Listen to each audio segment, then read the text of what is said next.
Today on Clear Your Clutter Inside and Out, we're talking about not policing the world.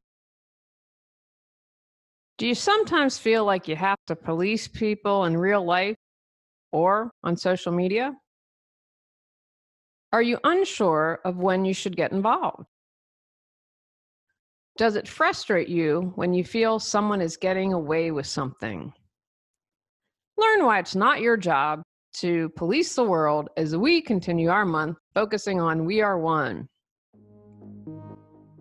Do you control your clutter, or does your clutter control you? On Clear Your Clutter Inside and Out, we'll teach you awareness as well as action steps to create change in your life. Come on, let's get started. Today's episode was inspired because someone asked me to remove a video on YouTube. Now, this was an interview I had done. And so I always try, and I haven't done it in a while, and maybe I'll do another month of interviews. We'll see. It's too early in the season for me to decide that. And I do that, one, because the podcast that I have is pretty popular. And especially if people say to me, I don't have numbers, people aren't tuning in to listen, then that's my way to support someone. You had me on your show, what can I do? So anyway, I talk at the beginning about why I like to interview the person. And so someone had asked me to remove the video on YouTube. Now, I get an email from their quote unquote assistant, and they're claiming that he is a billionaire.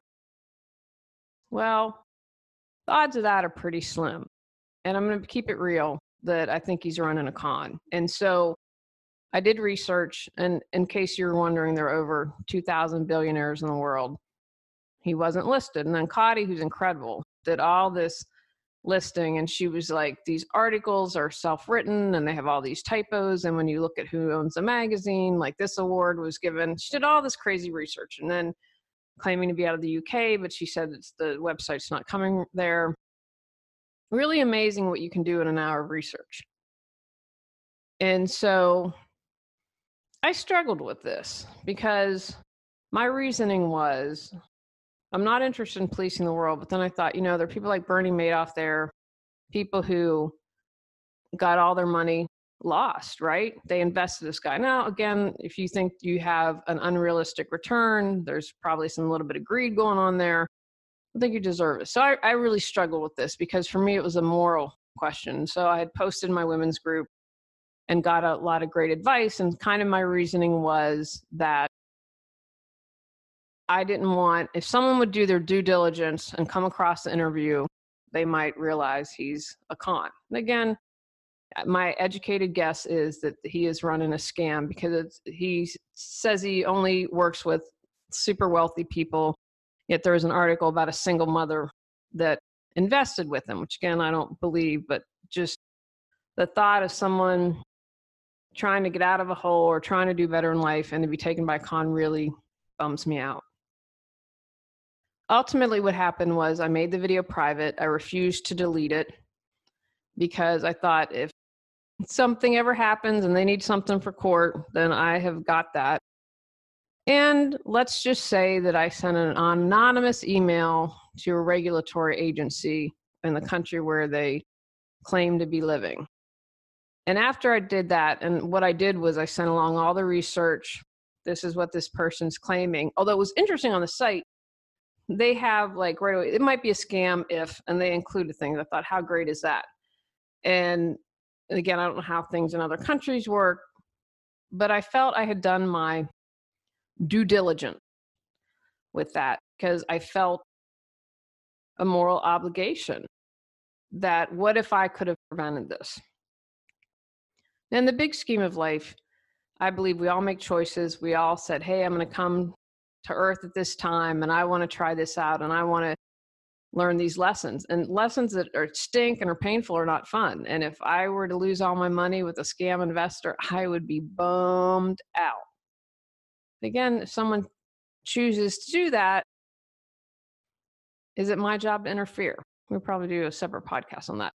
But because of that happening, and again, that was an intuitive thing, and it was all about how they approached me. The assistant was really stinky. And then I responded with, well, I have to see if I literally said, I have to see if I have a moral obligation to the public. And then they had their quote unquote lawyer contact me. I'm like, nah, come on. Like how'd that, like from there, it just reeked of, there's no way this is real. But again, if you don't know things, I'm fortunate to have a good family, fair amount of smarts. But that was really what inspired today's episode, because do I police the world or not? Where does my obligation begin and end? So what exactly am I talking about? In a nutshell, the need to police everything. And I have to say, I was really proud of myself. Great Cheers for Fear song. Everybody wants to rule the world. Yes, I'm not going to be winning any Grammys anytime soon. I just get excited when I can tie in an 80s tune to the title.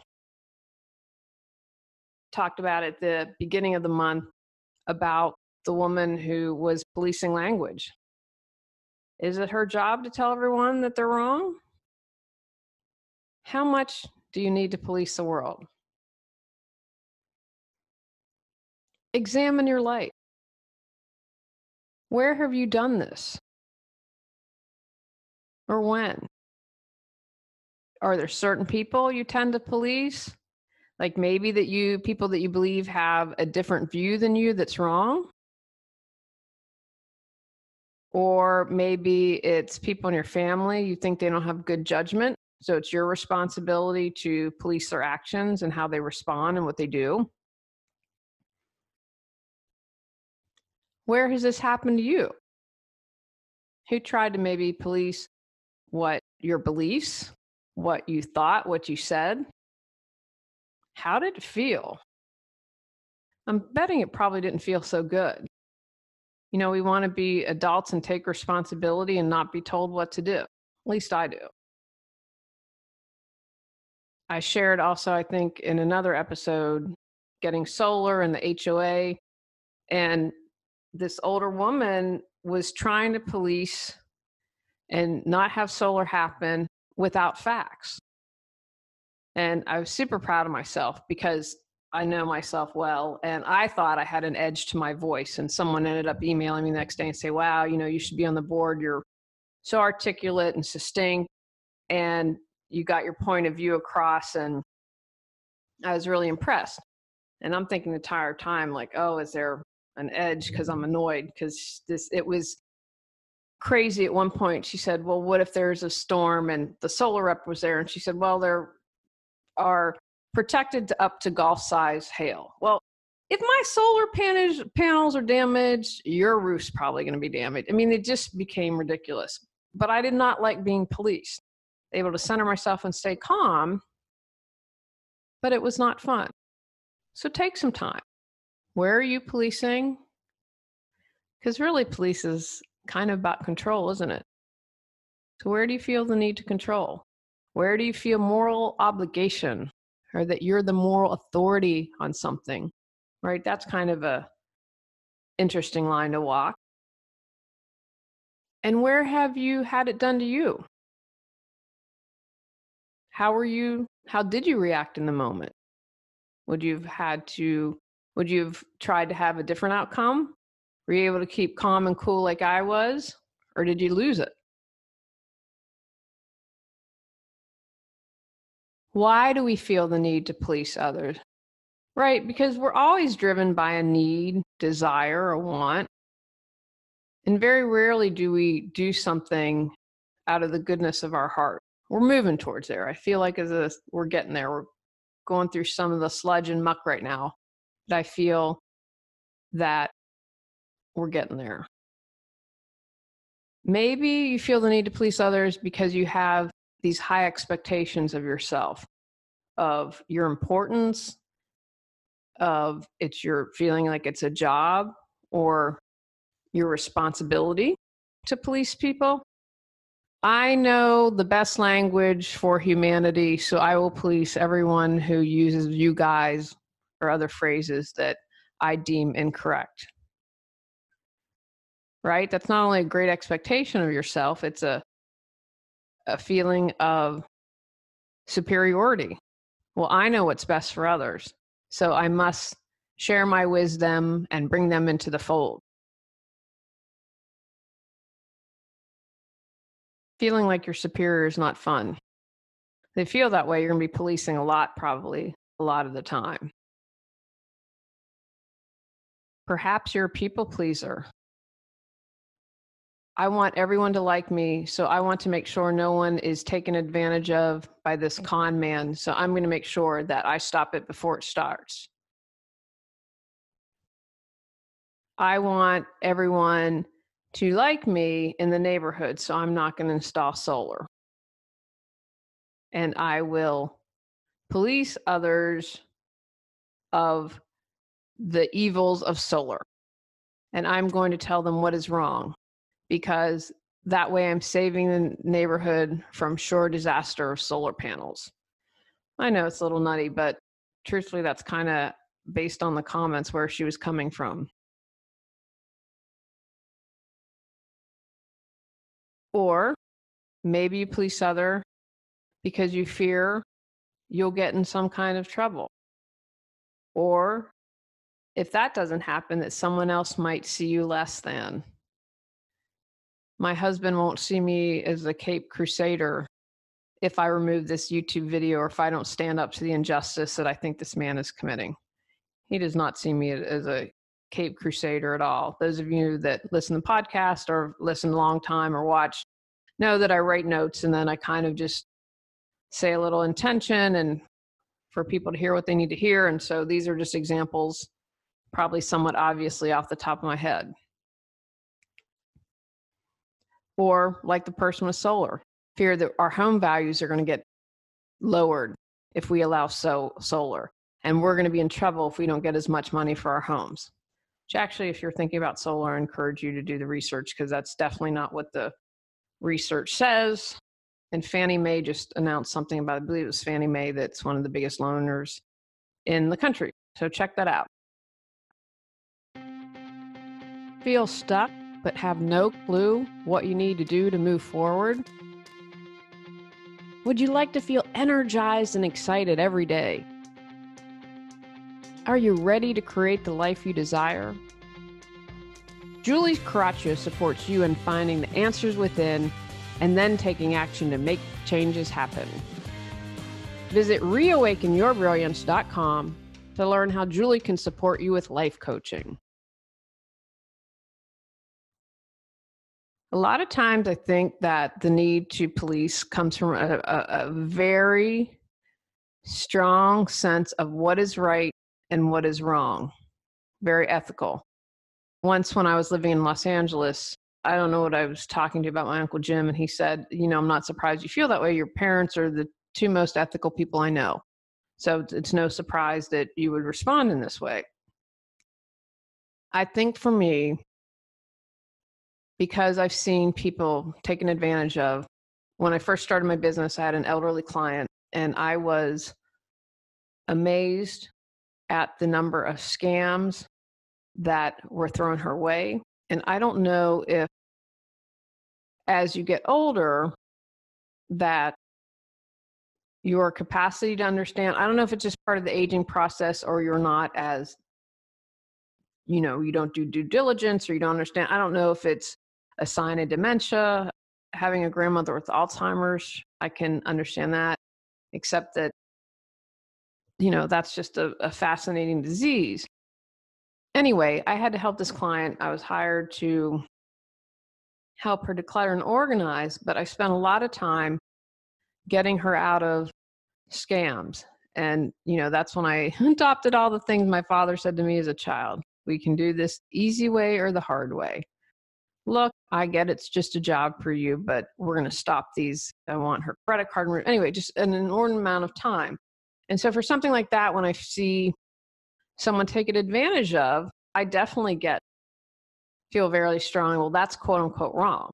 Now, as I've developed spiritually, again, as I mentioned earlier in the episode, well, if someone chose to be scammed, where do I fit in that role? Is it because the truth of the matter is, and I believe this, even if I were to prevent it, it's going to pop out at a later date. If you've decided I have these lessons to learn and have chosen certain outcomes to pursue, it's going to happen. Doesn't matter what I do. But I understand the ethical. Like when the neighbor almost killed our elderly neighbor's cat, that really bothered me. You almost killed an innocent animal.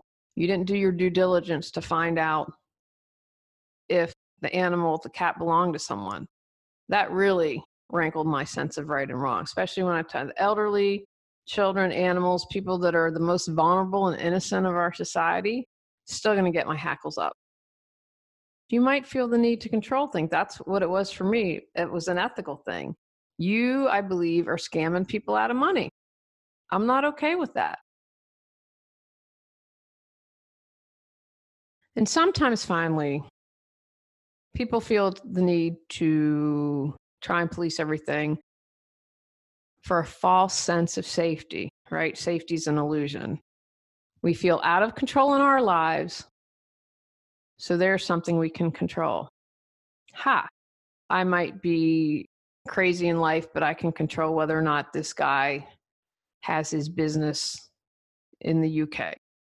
I can control whether or not this information remains public and can potentially stop someone from hiring him. Right? When you look at it, I have control. The only thing I have control over are my thoughts, my actions, my behaviors. That's it. I can't control anyone else. As much as I'd like to think that I have control over other things, I don't. Just ultimately those things, and the moment and every moment I'm making a choice, that's what I have control over. It really isn't safe. And trying to prevent someone else from potential financial ruin is in no way going to improve my life or make me feel safe. And if I do believe that, then it's truly is false.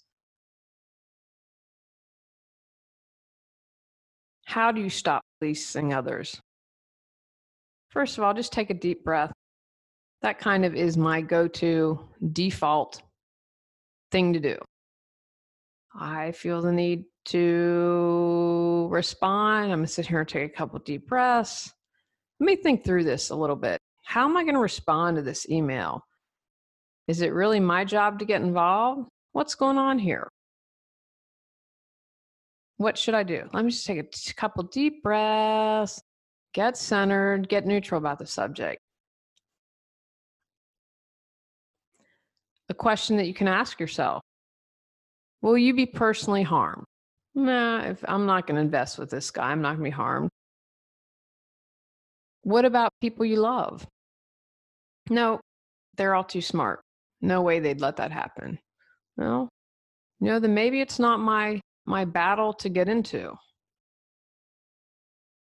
Who's it really going to affect that I know and love?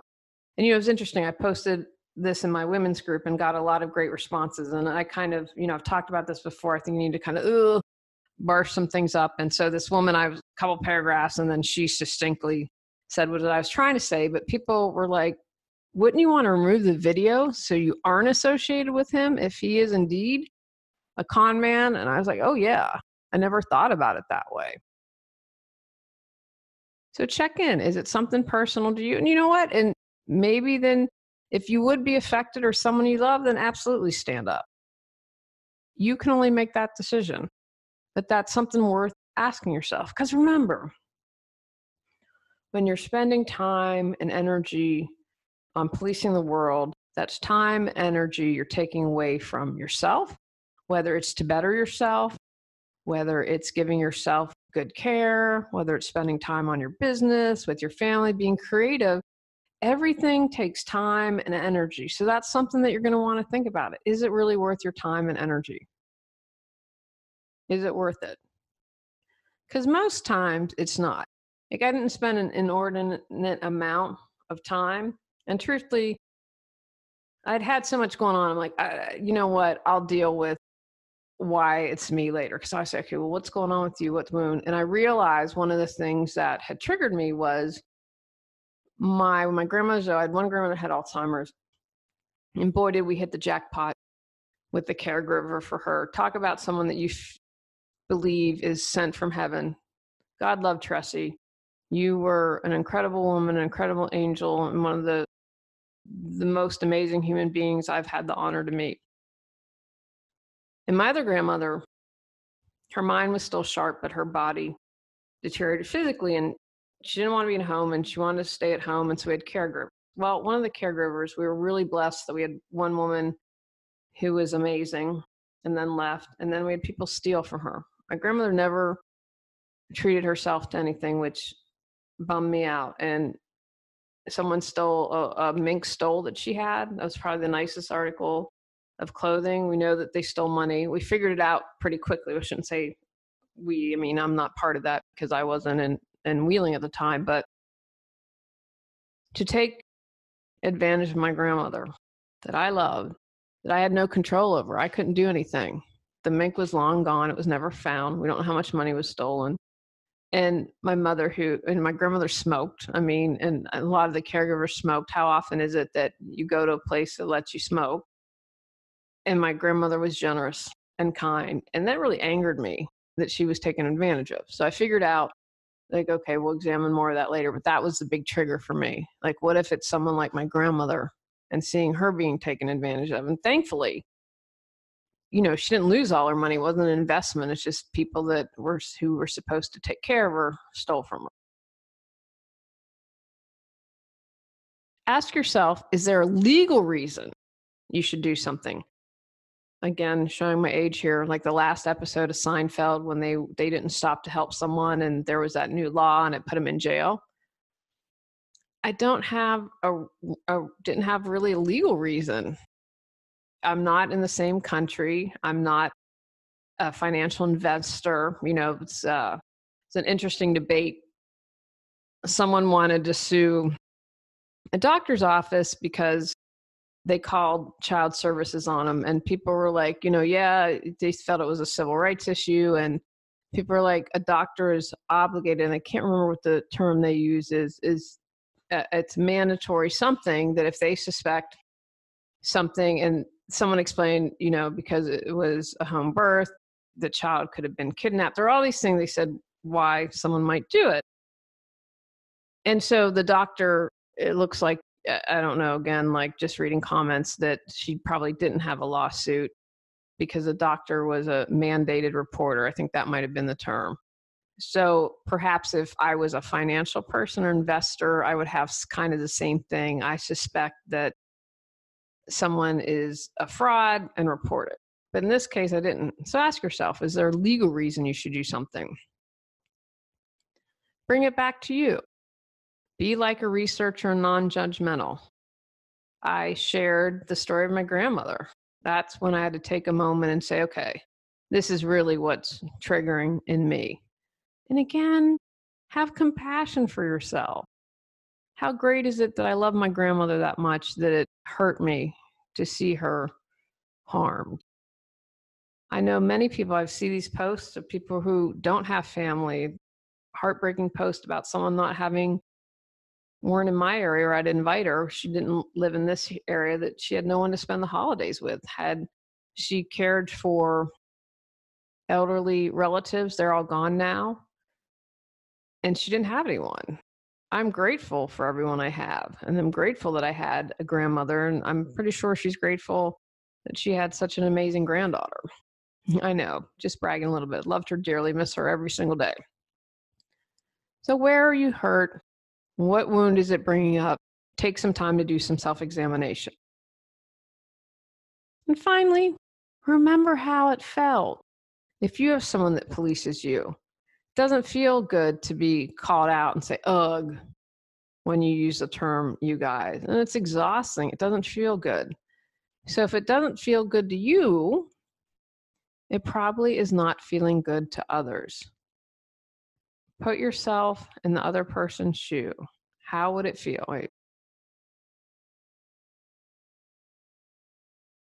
Sit with that for a few minutes. If you felt shamed or angry or exhausted, how did it feel? Sit with those emotions. Those aren't fun. And remember that before you decide if you should take action, or make it your cause, your cross to bear. Take actions from today's podcast. Examine where you police others. Understand why you feel the need to get involved. Ask if you have a legal or moral obligation. Look within to see what you can heal. Ask if you or someone you love would be harmed. Take a deep breath. On our next episode, we're talking about, are you bleep Ben Affleck? Go out, clear your clutter to create the life you choose, deserve, and desire. When you clear your clutter, you can share your gifts with the world. Sign up for our free newsletter at reawakenyourbrilliance.com. If you've enjoyed Clear Your Clutter Inside and Out, please rate, review, and share us.